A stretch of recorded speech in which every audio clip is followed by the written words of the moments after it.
We are pleased to have Kentucky Senator and Republican presidential candidate Rand Paul in our center seat tonight. Joining me on the panel, Nina Easton, columnist for Fortune magazine, Ron Fournier, senior political columnist of National Journal, and editor-in-chief of LifeZette, Laura Ingraham. Senator, thanks for being here. Glad to be with you. You know, Republicans have had concerns about some of your foreign policy stances, some of the things you've talked about on foreign policy. Now, I've had some concerns with their foreign policy as well. And you've noted them many times. Now with Russia taking an active role in Syria, a lot of people want to know what you would do as president. We asked people on Twitter and Facebook to write in. Yolanda Buford writes in, how do you feel about Putin, Russia, replacing the U.S. as leadership role in the Middle East? What would you do? Well, I think the first thing we need to know is how we got here, and then the second thing we need to know is what is important to do so we don't get into a situation that we can't get out of. During the Cold War, we had many altercations with Russia and the Soviet Union at a time where the tension was much greater and much more potentially dangerous. What I think is reckless and irresponsible of some of my colleagues who on the presidential stage is to say, oh, we're not going to talk to Putin.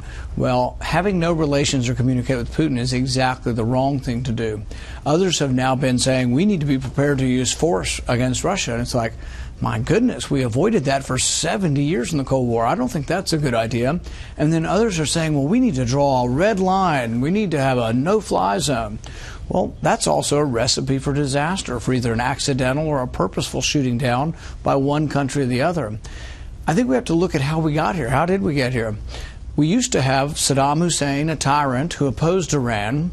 He's gone now. Iran is stronger. Iran is now allied with Iraq.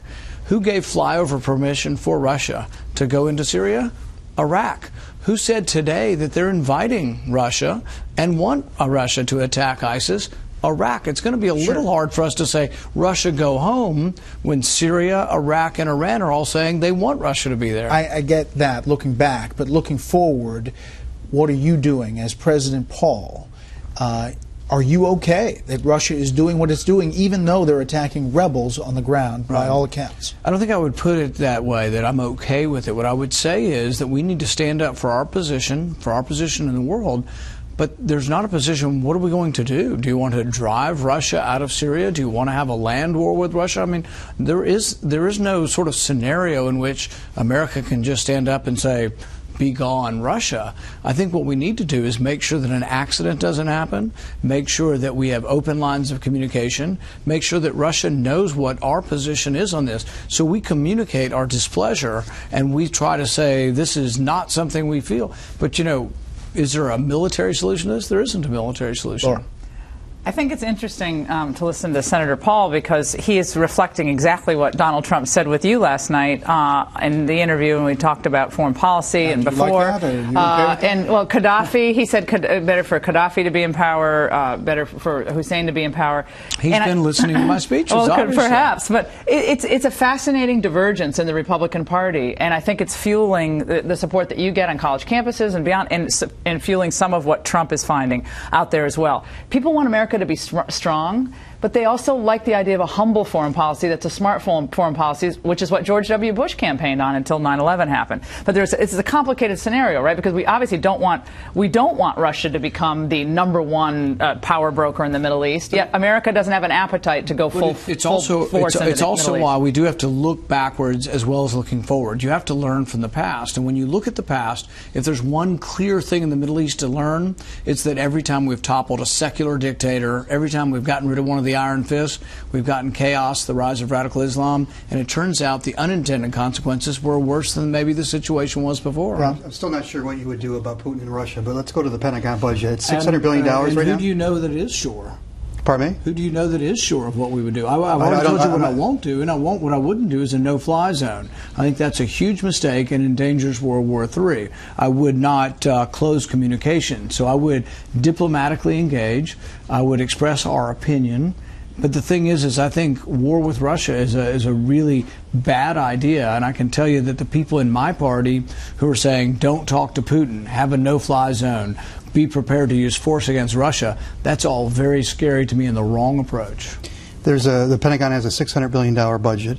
4 or 5 months ago, you suggested that was bloated, telling Joe Scarborough, do I think we need more than all of the next 14 countries combined, I think that needs to be examined. You've had more than 4 months to examine it. Yes or no, do we need this much money? Well, I just had a vote today where I was the lone Republican that said, I'm not voting for the defense spending and this extra war funding on top of that, because I think really the problem with our deficit, if you're truly a conservative, yeah, you have to look at both the military and the domestic welfare. Instead, we do the opposite. We have an unholy alliance between right and left up here. The right wants more military spending, the left wants more domestic. What happens?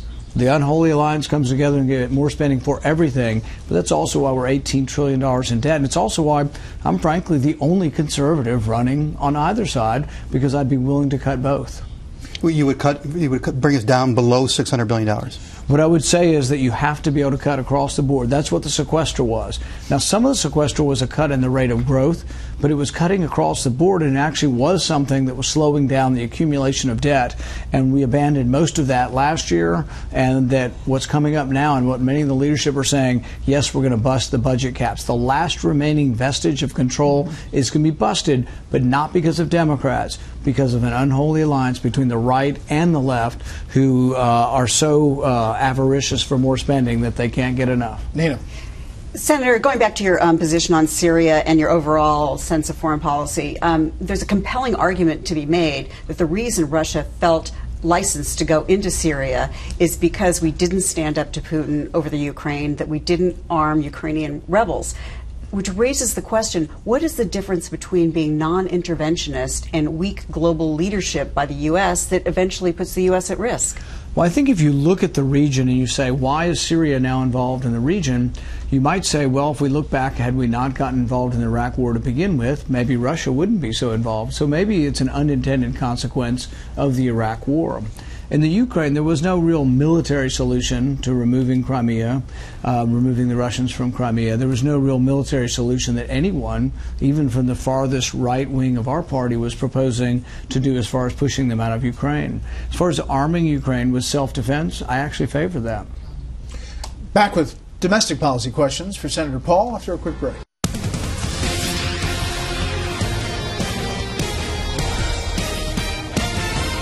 We are back with Senator Rand Paul in our center seat. Senator, you've repeatedly voted against raising the debt ceiling. One is coming up very soon. How will you vote?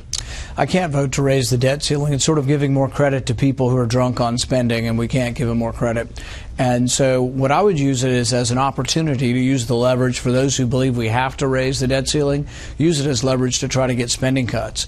In 2011... Even though President Obama says he's not going to negotiate on this front at all.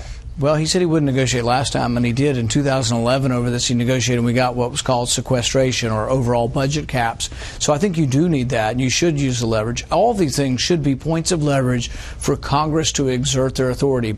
I think even Congress, if you're up against a fiscal cliff of a possible government shutdown. Yes. Well, the other thing we discovered last time when we had this debate is Congress, I mean, the government brings in, $60, $70 billion a month. There's plenty of money to spend on interest, so we would never default on the interest. There's plenty of money actually to fund Social Security, Medicare, and soldiers' salaries. Little else is left in it, but might be a good idea to re-examine what we are spending our money on. But I would use it as leverage to get reforms, and I would force the issue. But I would also have done the same with the previous spending. I would have let all the spending expire and say, now let's negotiate on what you want to spend money on, and it would take 60 votes in the Senate to get any spending bills through. How much power do the donors, the donor class, have over the GOP, specifically the GOP candidates for the presidency? I think there are certain people that there is power exerted over them. Name them. Now you really want to get me in trouble. No, it's someone's opinion. But I would say that there are people who are very much influenced by who the money they give to. I think there are people, and I would count myself in this category, who I'm uninfluenceable by the money. I am who I am, and I believe what I do. And there are people who give to me who agree with what I stand for. But nobody, I think, believes they can give me a donation that I will change my opinion. But there are people up here, many people. I would say the majority of Congress will go with the wind, and the wind is money. Which way the money is blowing, they will go. And I would say that's the majority. If the Chamber of Commerce wants something to get done, it usually will get done. I would say the majority of Congress are influenceable. Ron. Donald Trump says eminent domain is wonderful. What would you call it? I would call it one of the worst things that government does, and because one of the fundamental building blocks of capitalism is private property, And to say that the government can take private property from a small property owner and give it to a big corporation like Trump or one of his casinos, I think it's antithetical to freedom. It's antithetical to what we stand for.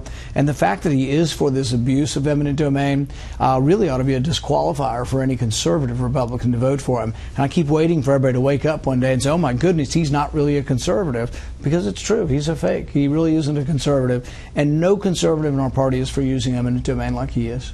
Nina. Let's talk marijuana.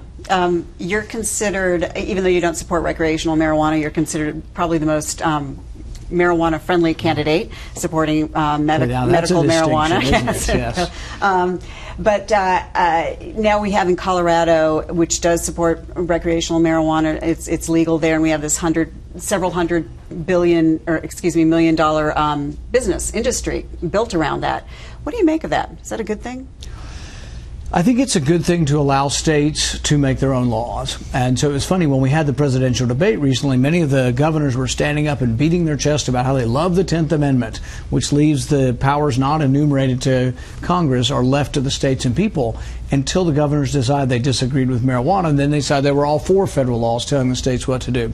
But I'm sort of agnostic to the state of Colorado. I think the state of Colorado should get to decide. I am sympathetic, though, to people who have kids who have intractable seizures and they've tried 7, 10 different medicines and they want to try cannabis oil. Most of the other people on the stage would take that child away, send social services, and put the mother in jail. I'm against that. I am for more freedom, and I think particularly with the medicinal sort of qualities of cannabis, people ought to get a chance to make that decision themselves. Last one for the panel here before we move on to politics. Maddie Baier tweets in, who would you nominate as the next Speaker of the House? A couple people have asked me that. You know, I got one vote last time. So I haven't decided whether to actually actively campaign. You know, anybody can be Speaker. Even someone in the Senate or someone not in politics could be the Speaker of the House. You endorse Donald Trump right here? He's not real high on the list. But what I would say is that what I've been telling people, and I do believe this, it ought to be somebody elected to less than 3 terms. You want really new blood. You want to really change things. If you go to who's next in the pecking order in leadership, you're going to get more of the same. So nothing against any one person, but I would go to somebody who's brand new and fresh and just came in from the private sector. And you're for term limits in this campaign as well. Absolutely. More with Senator Paul. We'll talk politics when we come back.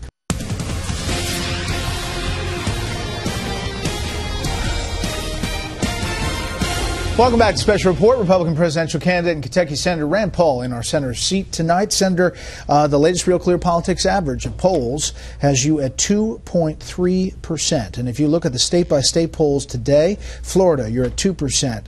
Ohio at 3%. Pennsylvania at 1%. How do you turn that around, and what do you tell supporters who say, we're just not seeing it?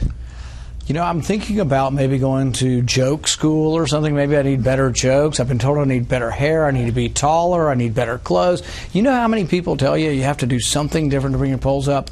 But I guess all I know is to say what I believe in, and I'll keep saying what I believe in, and it's that government's too big, debt's too big, and that we have to do something, and that really the problem is not just the liberals, not just the Democrats. It's the right and left spending too much money, and I'm the only one saying that it's really an unholy alliance of both sides, some Republicans and some Democrats getting together to bust the budget. But you're running for president, but you're also running for senator at the same time. I'm doing better in that race.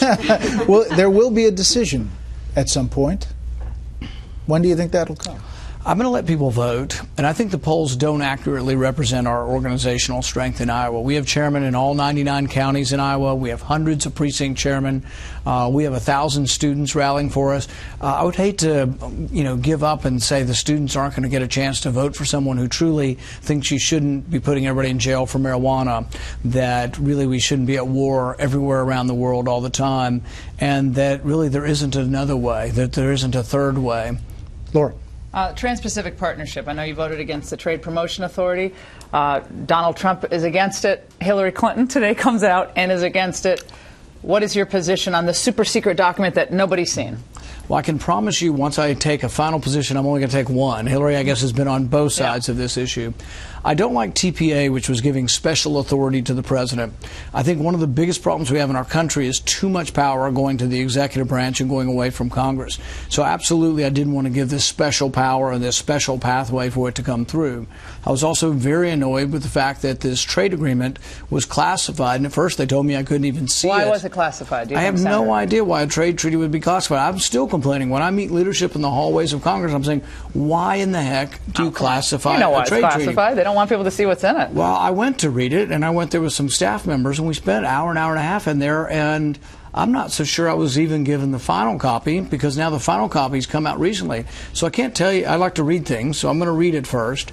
I'm in general for trade, because I think trade enriches us all, but I don't like the organization of international bodies controlling our trade. Quickly, Ron. 3 political operatives very, very close to your operation are about to face trial for alleged pay for endorsement scheme. Are they innocent?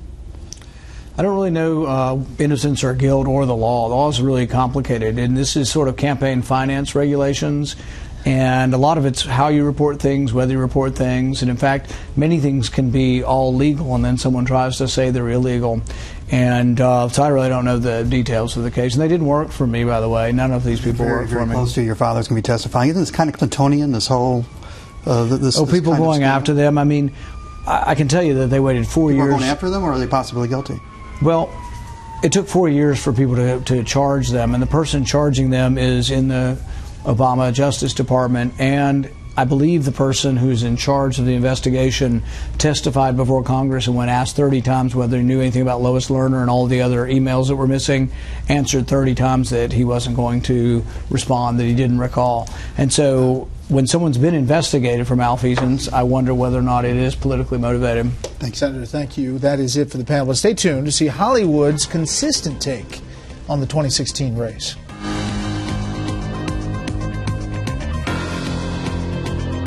Finally tonight, several late-night comedians have said Hollywood is casting for the 2016 race, and 3 of them came to the same conclusion for casting Senator Paul.